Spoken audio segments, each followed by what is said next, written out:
So we're going to start the second aspect of the Noble Eightfold Path, right thought. Right thought is actually right intention. So thought and intention are the same, just that we act on intention. When we say we act on intention, it's actually we're acting on a thought. Okay, so some thoughts are more sticky than the others. So when you have repeated intention of the same thing, that's a karma. So what does right intention consist of? It consists of three things. Okay, so the first one is harmlessness. When you find that your intention before you speak or you act, if it contains anything that means to harm someone, like you want to say something to hurt someone, you hold your mouth. That would be harmlessness. Okay, right? So if you are going to like slap someone, hold your hand. Okay, to cultivate harmlessness. So what is goodwill? Goodwill actually is also it also means metta and compassion. Metta, metta, is actually love. So in the early Buddhist tradition, they like to call it loving kindness. For me, I agree with some teachers also in the early Buddhist tradition to call it love. In the Mahayana and Tibetan tradition, they call it compassion. So to me, love and compassion are actually same. One is more gross, one is a bit more subtle. One is more, maybe a bit more narrow, one is a bit wider. I don't know. Later we'll talk about that more, okay? Then another right thought would be renunciation, learning to let go of attachment. Okay, attachment to what? The five aggregates. So letting go is difficult. Okay, it is very difficult. And I mean, think of a divorce case. I have a friend who was in a divorce case, and the wife was, it wasn't a very friendly divorce case. The wife was demanding this and that, so he didn't want to have any more animosity, so he let go. He didn't fight. He gave her the car he bought. He said in the marriage, right, everything like she owned one. No? He bought the car, she drove it. The house, she's in charge of it. So he didn't even fight for the share of the flat. He just gave it to her because he didn't want to drag it on. So some people may call him foolish, but I think he is really, cultivating letting go of this unnecessary need to prolong suffering, dukkha. Okay. Of course, so I agree with him, and he probably feels he's alright with whatever he has, so he could let go. Okay, so you can also say that renunciation, in letting go, you experience goodwill and harmlessness. It makes sense, right? Like my friend, he let go of, instead of arguing with his ex-wife about how to halve this flat, how to halve the car and amount, he let go. So he actually has goodwill. Because if you don't let go, you go court case, you continue to fight over it, then it only adds on to more hate and aversion and more harm to the other person, right? So I don't think so. By letting go, he wasn't harming himself also, right? So yeah, so it fulfills everything. You see, they go together. So in today's session, we're going to talk about renunciation. Renunciation begins with generosity. So many people thinks that generosity is about the act of giving, like just you have children, you want them to learn generosity, you just sort of, here, give your favorite thing away to your neighbor, right? So they think that is generosity. No, actually generosity is also cultivating the heart of giving, and the heart of giving contains the ability to love as well, actually, if you ask me. Because when you give, you are giving out of love. You're not giving just to tear your heart away from the things that you like, right? Okay. So let's see. What the miser fears that keeps him from giving is the very danger that comes when he doesn't give. The hunger and thirst that the miser fears afflict that fool in this world and the next. So if you fear giving because you're afraid that you will experience hunger and thirst, afflict this fool here and the next. What does this mean? Okay, because if you're stingy and you are unable to be generous, what is that state of mind that you have, that state of consciousness, the quality of consciousness? The quality of consciousness would be fear of thirst and hunger. So in Buddhism, consciousness doesn't die. Okay, so if there is that fear, or there's that quality of thirst and hunger, okay, in your quality of consciousness, that's what's going to carry over after death, right? So imagine every moment, every few moments, okay, you're afraid of giving because you fear thirst and hunger. You're reinforcing that quality of consciousness. Thirst and hunger, fear, thirst and hunger. Naturally, it will carry on to the next rebirth. Therefore, it's a fool for one who thinks like that in this world and the next. Okay? Because that person may become a hungry ghost, basically. Because, to be honest, we're all ghosts. What are ghosts? Ghosts are consciousness, quality of consciousness that floats in space. Therefore, having removed stinginess, the conqueror of the stain should give a gift. Conqueror of that fear of experiencing thirst and hunger should give a gift. Deeds of merit are the support for living beings, here and now, and when they arise in the other world, okay, after the body drops off. Deeds of merit. Deeds of merit really isn't about earning rewards. Karma is not punishment, merit is not reward, okay, but rather it's cultivating this quality of consciousness that doesn't harm yourself. Okay, that would be a support for you now and for the next world. So when the world is on fire with aging and death, one should salvage one's wealth by giving. Yeah, because you can't take your wealth with you. We're all gonna die, we don't know when, and we're all aging. So when you age, you really don't need a lot more, okay? Because it's not like you can use all the things.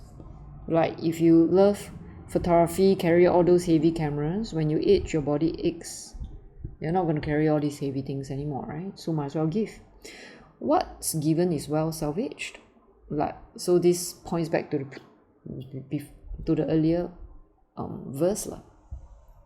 What's given bears fruit as pleasure, because this is interesting. One who suffers fear and anxiety is a result of thinking a lot about one's safety. But when one thinks about others more, there's less fear and anxiety because you are not thinking about yourself so much. Okay. So what isn't given does not. Thieves take it away, or kings, it gets burnt by fire or lost. Indeed, right? If you don't give away your wealth, I'm not saying giving all away, but if you keep so much, you can't take it away with you to the grave. But giving somehow just brings some joy if you do it willingly and not kept by fear of not having enough. Okay.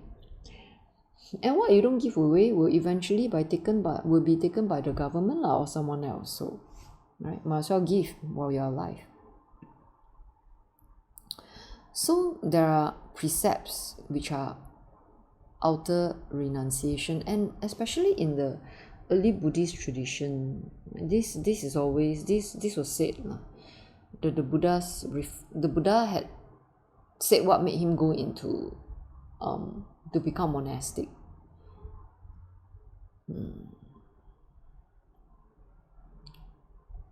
So it's not just him, he's saying somebody who reflects us, who has heard him speak of the Dharma. Having heard it, that person comes to feel faith, okay, in the Dharma talk, in the one who's awakened, which is the Buddha.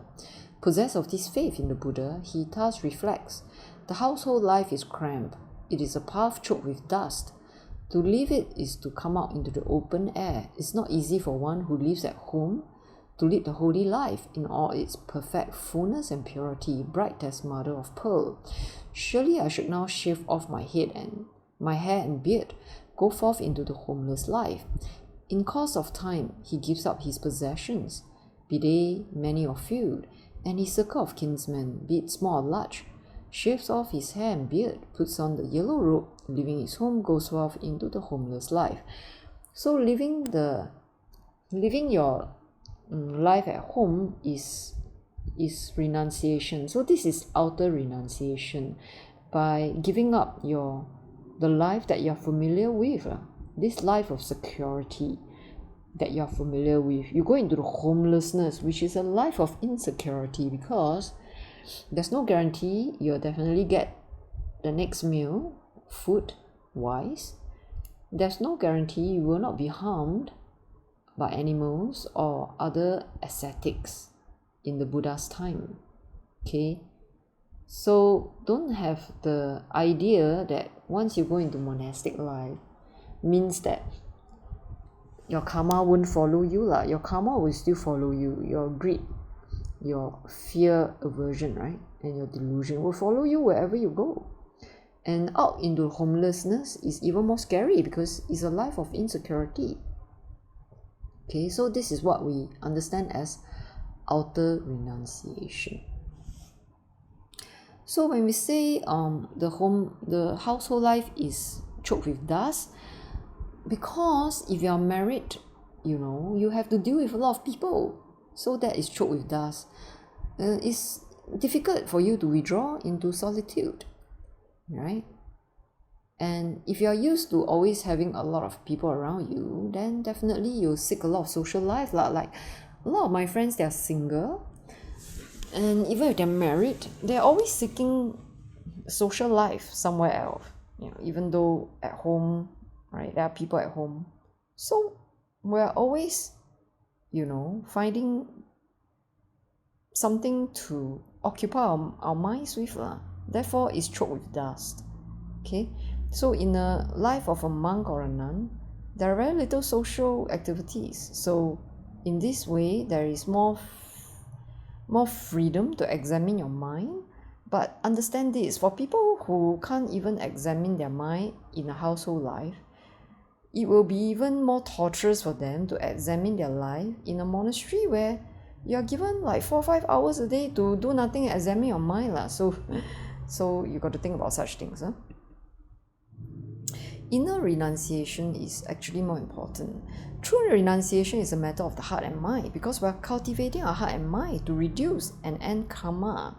Okay, we're not trying to just change the robe, change our clothes and shave the hair, and then we tada, end of karma. No, it doesn't work like that. Okay, so true renunciation is a matter of the heart and mind. It is not the body only. It is renunciation of the world of desire and aversion in your heart, rather than the world of objects without. Okay, it's not about just living in a room with very little things, because you can also live minimally in your lay life, right? In your household life, you also can own very little things. Finally, there is the ultimate renunciation, which is the renunciation of oneself in its entirety. This is the ultimate. So when we talk about inner renunciation, we take the precepts. We renounce taking another one's life. We renounce taking what is not ours materially. We renounce, if you are in a household life, we renounce having affairs with others if you have a partner. Okay? So as a monk or nun, you renounce your sexual life lah. Okay, abandon unchastity. Then you also renounce false speech. Okay, and you renounce slandering others. You renounce harsh speech. As you renounce all this, you are divided. You renounce division with others. Why? Because unity is gentle speech. Unity is uniting speech, not slander. Unity is truth. Okay. How to cultivate goodwill, which is loving kindness. Here, monks, a certain person abides with his heart, with love, extending over 1/4, likewise 2nd quarter, likewise 3rd quarter, all directions above, everywhere as to himself. He abides with his heart abundant, exalted, measureless in loving kindness, universal love, or unconditional love, without hostility or ill will, extending over the all-encompassing world, meaning the universe.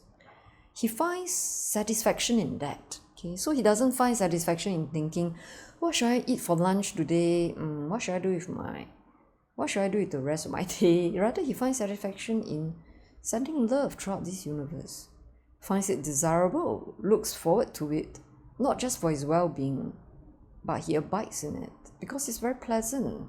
Okay, more so than thinking, what should I eat today lah, right? He dies without losing it. He appears amongst the gods of high divinity's revenue, the high Brahma world, for oneself and for others. Therefore, you cultivate love, universal love, compassion in your heart. One of two people who practice the Dharma in line with the Dharma, having sense of Dharma, having sense of meaning, one who practices for both his benefit and that of others, and one who practices for his own benefit but not of others. The one who practices for his own benefit but not of others is to be criticized for that reason. One who practices for himself and others is for that reason to be praised. And this goes back to the teaching of there is no one here. Okay, there's no Macy, there's no other people. Therefore, love is love. So therefore, it benefits the self and others. Okay. So, sorry, I just want to emphasize that when we are cultivating the precepts, we're actually cultivating a heart of compassion as well, not taking life, not taking what's not given. So we're respecting, we don't want people to feel hurt or fear of losing their things, right? Okay, right. And abandoning unfaithfulness towards your partner, you're cultivating love towards your partner. Okay, abandoning unchastity, then you are cultivating the love of purity in yourself. Okay, so hatred does not cease by hatred, only by love. That is the law of nature, the Buddha said. So if you find that you're not good enough and you are doing something not well enough and you beat yourself up for it, okay, then you beat yourself up for it, then you beat yourself further up for it, for not having compassion for yourself. This is hatred upon hatred. It does not cease. So when you do something not good enough, have compassion, because that is love. Because not everyone is perfect. And if you expect yourself to do something well in something which you're not good at, it is just overly high expectation. Right? It's not necessary. You see, we unnecessarily hate ourselves. That's the truth. Okay? Rather, shower yourself with love. Not everyone can do something perfectly. Not everyone has the karma to do something well. Okay? Whatever you do may not be meant for you too. So, have compassion for yourself. Okay? So that's all for the session. It's part 1 for right intention. Thank you.